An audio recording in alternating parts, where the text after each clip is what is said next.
Notability is a strong choice for people who prefer handwriting their notes while also recording audio.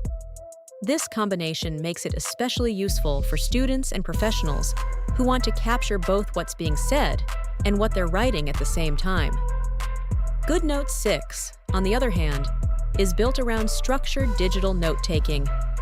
With folders, PDF annotation tools, and powerful search features, it works very well for people who need to organize large collections of notes.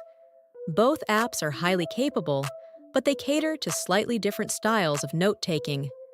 Notability focuses on a smooth handwriting experience combined with audio recording. It's ideal for anyone who wants written notes and spoken content working together in the same place.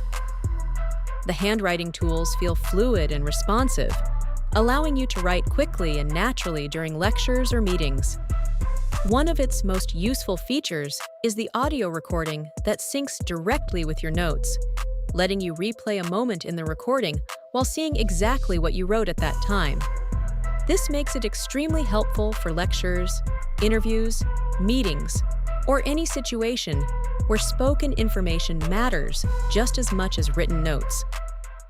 Notability also keeps organization simple. Notes can be arranged using subjects and dividers, which keeps everything tidy without becoming overly complicated.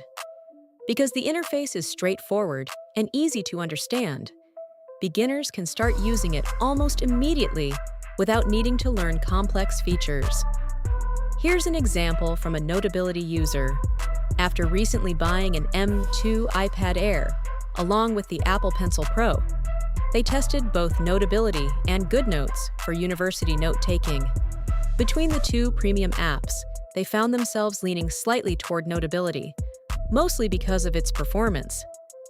During long study sessions, Notability caused less overheating on the iPad compared to GoodNotes. That difference was important for maintaining battery life during full days of classes. Since they planned to pay for the premium version of whichever app they chose, they were also curious about long-term experiences with Notability. They asked other university students with